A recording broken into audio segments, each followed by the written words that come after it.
Hello, I'm Andre Vorsky. This is my Pacman implementation. So, I'm just going to be showing you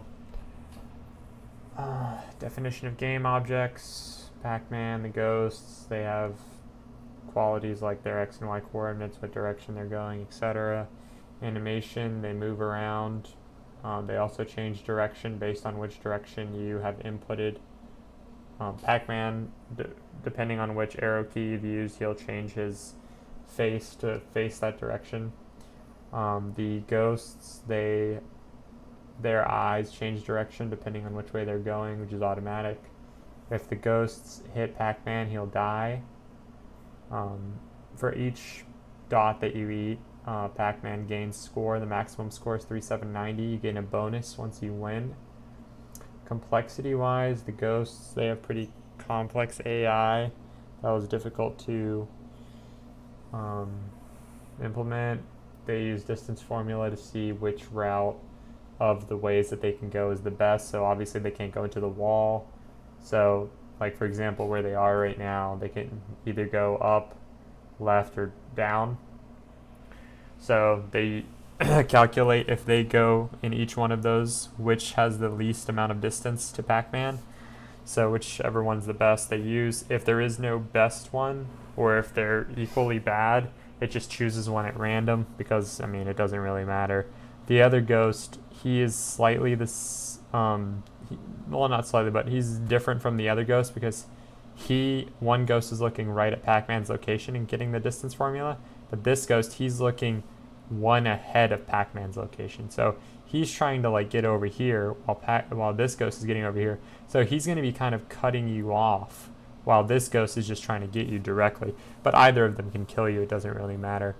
Look and feel, I just have like crisp lines here. There's no clipping. I mean, I don't have much curves except for Pacman and the ghosts, so there's not any kind of clipping going on. Everything is just seamless. The personal twist, this is where it gets interesting. So Pacman starts out in the center here, and the ghosts start out just on the board. But what'll happen is the ghosts, if you manage to trap them in the center area here, just one of them, it doesn't matter which one. And if they escape, it doesn't matter either. You just have to trap them at some point. Pacman gains a 1-tile eating radius around him. So instead of just eating one, he'll eat all of these all around him. So like normally if he's right here, he'll be eating one, but he's eating all of these. So that's like 9 total that he's eating. So he's eating quite a bit more. So it just kind of helps you win faster. And from the rules here, you can see that to win, you have to have at least trapped the ghost in here at some point. So he can escape. The game remembers if you trapped one in there at some point.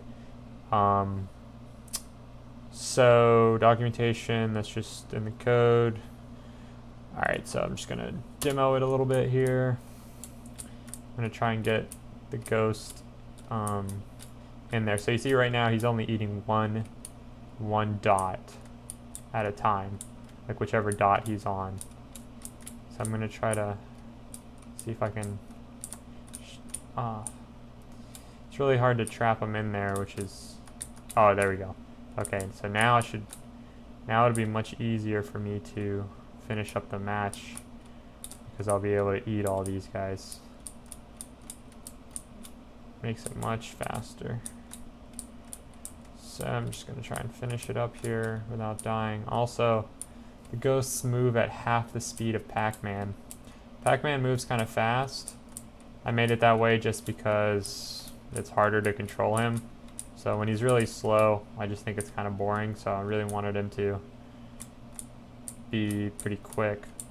You see like right there, I couldn't make that turn just because he's going so fast. It's sometimes difficult to buffer the, oh, that was really close there.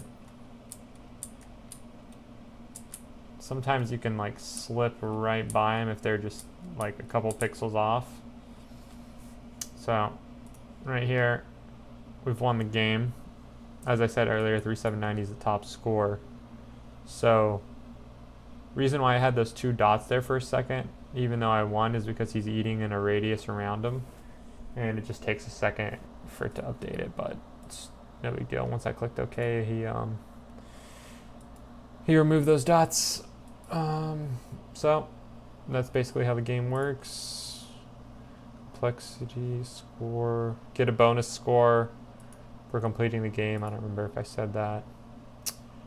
Some of the code for the ghost coordinates is pretty interesting. So here's some of the square root of the distances squared. That's just standard hypotenuse, just getting the distances. And then here's based on the direction of the ghost and direction of Pac-Man. And then here's the second ghost. He just does them all except he moves two. Actually, no, I think I made it two blocks in front of him.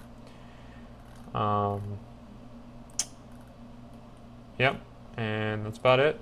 That's my project. Thanks for watching.